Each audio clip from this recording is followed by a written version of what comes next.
नमस्कार, कसे आहेत सगळे? बरे आहेत ना? तुमच्या इच्छा, आकांक्षा, मनोकामना गणपती बाप्पा पूर्ण करू देत आणि तुमचा हा दिवस खूप छान जाऊ दे. तर आज आपण अभंग बघत आहोत आणि आजचा अभंग आहे संत तुकाराम यांचा. आधी अभंग सांगते आणि मग त्याचा अर्थसुद्धा सांगते. शिंदळा साल्याचा नाही हा विश्वास, बाईल तो त्यास न विसंबे. दुष्टबुद्धी चोरी करी निरंतर, तो म्हणे इतर लोक तैसे. तुका म्हणे जया चिती, जे वासना तयाची भावना तया परी. ह्याचा अर्थ असा आहे की वाईट कृत्य करणाऱ्या व्यक्तीचा स्वतःच्या पत्नीवरही विश्वास नसतो, तिच्या भावावरही विश्वास नसतो, म्हणून तो तिला तिच्या भावाबरोबर माहेरी पाठवत नाही. चोरी करणाऱ्याला इतर व्यक्ती चोरच वाटतात. तुकाराम महाराज म्हणतात, ज्याच्या मनात जसा भाव असेल तसेच त्याला जग दिसते. वाईट कृत्य करतात त्या व्यक्तीच्या स्वतःच्या पत्नीवरही सुद्धा त्याचा विश्वास नसतो, तिच्या भावावरती सुद्धा नसतो, आणि ज्या वेळेस तिला माहेरी पाठवायचं असतं त्यावेळेला तो व्यक्ती, तो माणूस त्या आपल्या बायकोला तिच्या भावाबरोबर कधीही माहेरी पाठवत नाही. कारण का शंका, मनात संशय हा त्याच्या मनात असतो आणि या संशयामुळंच वाईट कृत्य केली जातात. आणि आपण आत्ताच्या जगात बघतच आहोत, वाईट कृत्य भरपूर वाढलेली आहेत. आणि कारण का या वाईट कृत्यामुळंच, कारण का ही वाईट कृत्य का होतात हो, तर मनात चांगले भाव नाही आहेत.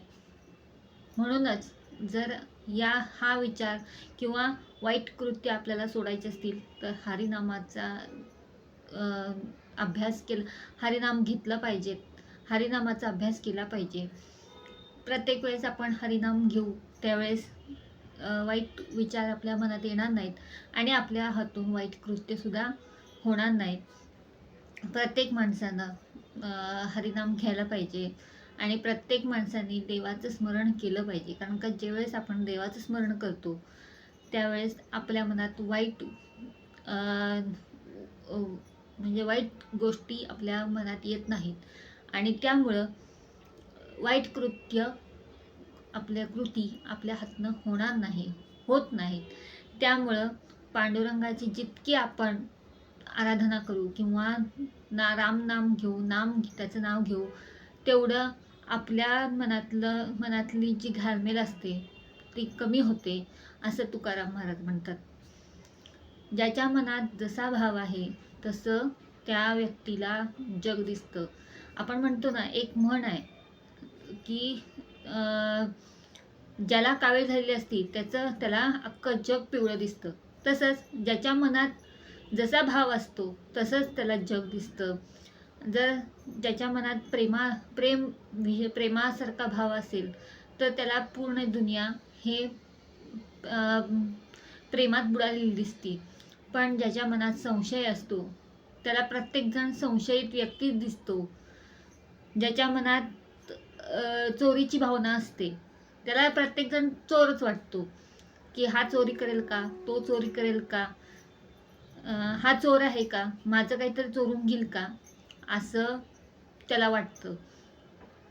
आत्ताच्या जगात सुद्धा हेच चालू आहे की वाईट कृत्य नेहमी चाललेले असतात. आपल्या आत्ताच्या जगात सुद्धा हे असंच चालू आहे आणि आपण कायम जसं म्हटलं तसं श्रीहरीचं नाव घेतलं पाहिजे. प्रत्येकाच्या मनात जसं म्हणाले तसं की भाव असतो, की प्रत्येकजण संशय असतो प्रत्येकाच्या मनात. कोणाकोणाच्या मनात संशय असतो, आपल्या मनात पण कधी कधी संशय येतो. पण ते संशय जर घालवायचा असेल तर हरिनामाचा जप आपल्याला केला पाहिजे आणि हरिनामाचा जप कायम करत जा. हरिनामामुळं आपले जे आपल्या मनात जे वाईट भावना असतात त्यासुद्धा निघून जातात. त्यामुळे ही वाईट कृत्य आपल्या हातून सुद्धा होणार नाहीत आणि तुम्ही सुद्धा हे वाईट कृत्य होणाऱ्या वाईट कृत्य जी करतात त्यांना सुद्धा तुम्ही आळा घालू शकता. तर हे असं तुकाराम महाराजांनी अभंगातून आपल्याला उपदेश केलाय. तर कसा वाटला हा अभंग? तुम्हाला जर आवडला असेल तर नक्की लाईक करा आणि असेच तुम्हाला अभंग ऐकायचे असतील आणि त्याचे अर्थ तुम्हाला ऐकायचे असतील, तुम्हाला अभंग आवडत असतील तर माझ्या चॅनलला सबस्क्राईब करा. असेच अभंग तुम्हाला तुम्ही ऐकाल किंवा तुमच्या पुढं सुद्धा ह्याच्यासुद्धा पुढं तुम्हाला असे अभंग माझ्याकडून ऐकायला मिळतील आणि त्याचे अर्थसुद्धा तुम्हाला ऐकायला मिळतील. तर आपण पुढच्या भागामध्ये सुद्धा आपण असंच एक अभंग घेऊन भेटूया. तोपर्यंत नामस्मरण करा, पांडुरंगाचं नाव घ्या. तर पांडुरंग हरी, रामकृष्ण हरी, पुंडलिक वरदे हरी विठ्ठल, श्री ज्ञानदेव तुकाराम, पंढरीनाथ महाराज की जय.